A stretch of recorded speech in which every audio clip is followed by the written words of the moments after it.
My aunt and uncle lived in Argentina, and that made them wonderfully exotic people to me. They were missionaries, and as such, they were given furlough. From time to time, they would come back to the United States to raise money and to visit churches.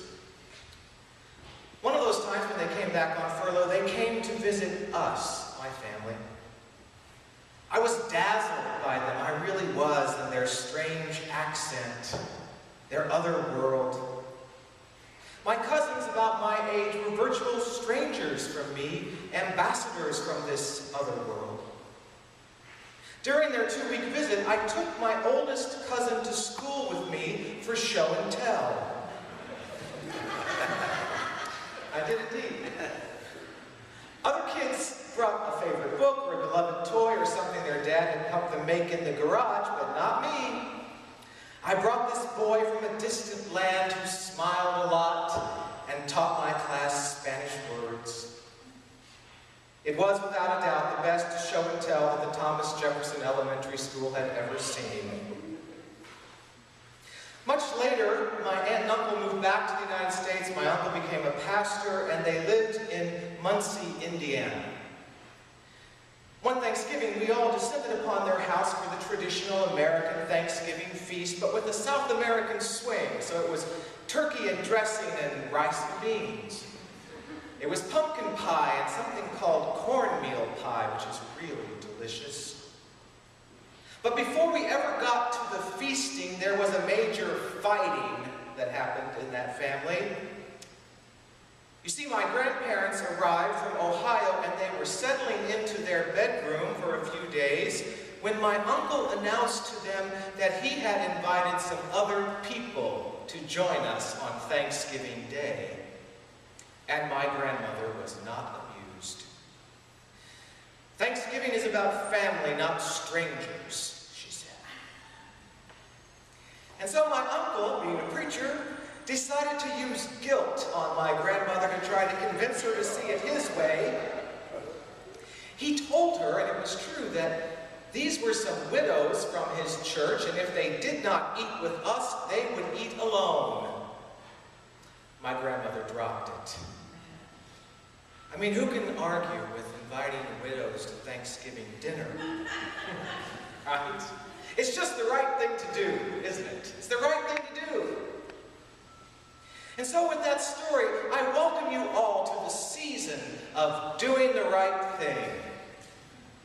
Holidays have officially begun.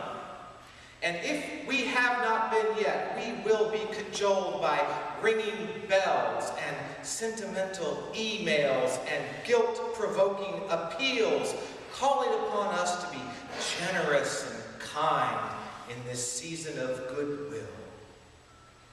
We commonly refer to this as having the Christmas spirit, and it comes as an expectation that we are going to behave in a certain way. And to tell you the truth, I resent it. I resent it mostly because it feels so artificial to me.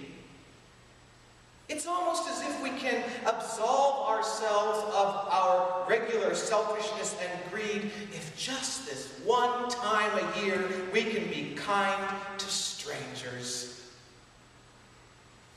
I sort of think God resents it too. Today's gospel lesson seems to indicate that resentment.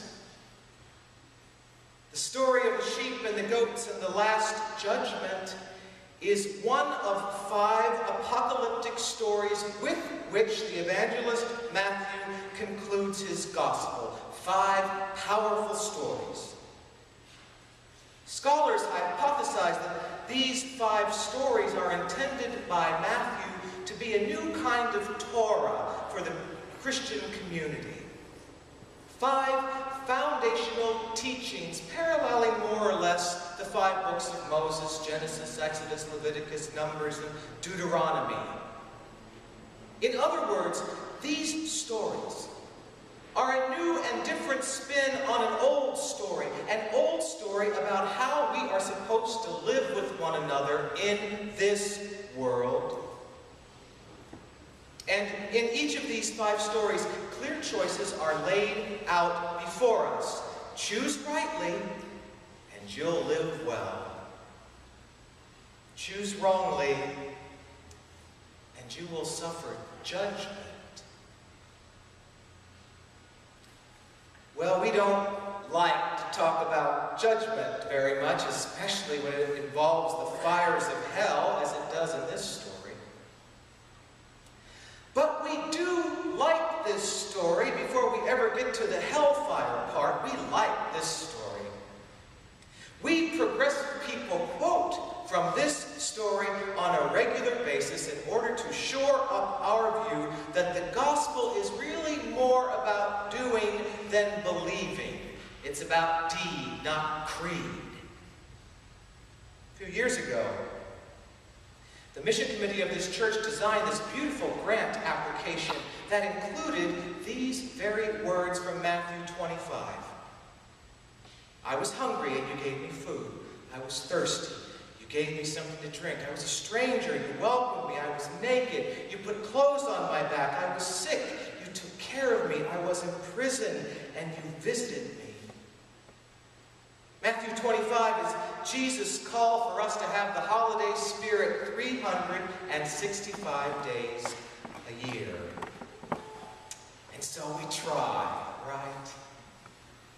We try really hard. Sometimes we succeed, sometimes we don't.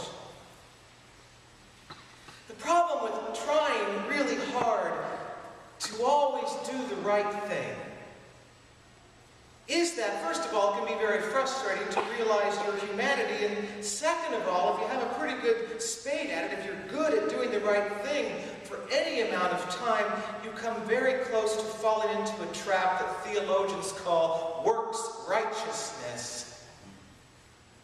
The idea that our good works make us acceptable to God, that we're earning brownie points on the scale of justice, that we do the right thing more often than we do the wrong thing, and we get to go to heaven when we die.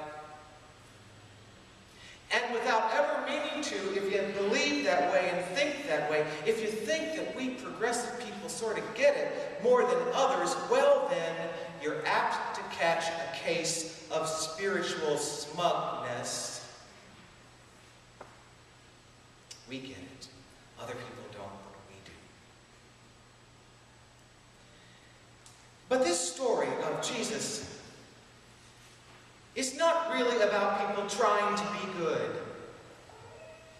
It's about people who are good. It's about people who are good, whose goodness is so deeply implanted in their souls, it's like it's in their bones. It's second nature to them. They don't even seem to think about it. And here's what I mean, and here's how I came to that conclusion in looking at Matthew 25. Notice the way that the sheep and the goats respond when asked how they treat other people. Even though there are 2 different kinds of animals, sheep here, goats here, they answer the question the same way. They answer the question with surprise. Lord, when was it that we saw you hungry or thirsty or a stranger or naked or sick or in prison? To the sheep, Christ the Sovereign says, whenever you did it to anybody else, you did it to me. And to the goats, Christ the Sovereign says, whenever you did not do it to anybody else, you did not do it to me.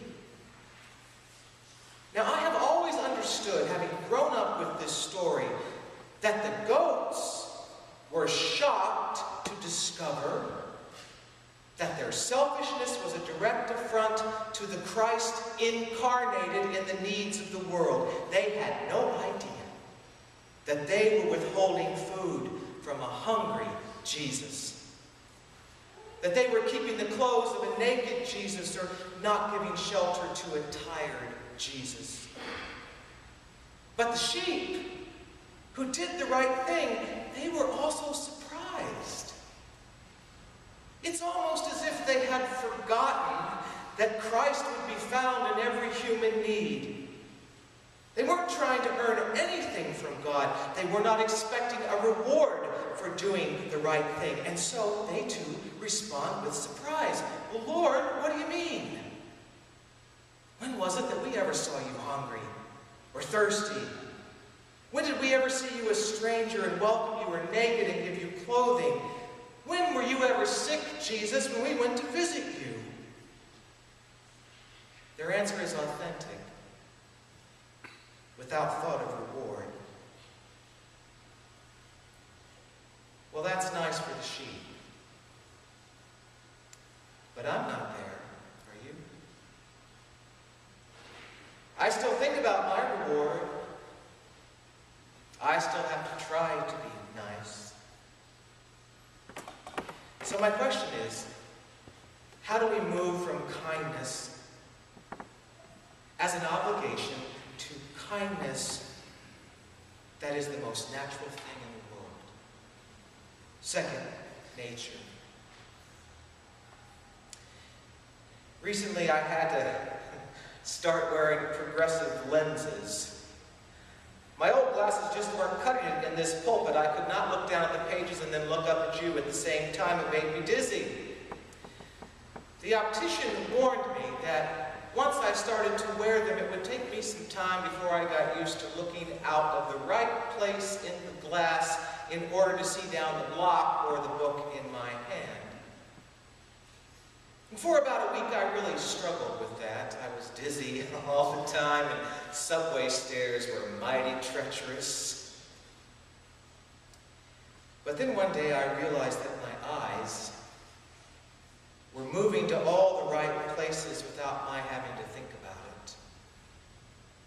You see, I had done it again, and again, and again, and again, and again, and over and over and over, until it was second nature. Which makes me wonder if the holy life doesn't just boil down to lots of practice. The practice of our faith. It's not about being superhuman. It's about being really and fully human. It is about grabbing back from our darker natures, our humanity. Maybe all Jesus really wants from James Campbell is for me to really be James Campbell, a child of God, and not some hollow facsimile. Early church father Irenaeus of Lyon once famously said, and I love this, it's on my Facebook page, he said, "The glory of God is the human person fully alive." Don't you want to be alive? Nothing will make us more alive than the practice of kindness and generosity and justice and mercy practiced so often till it sinks right down into our bones. Thanks be to God.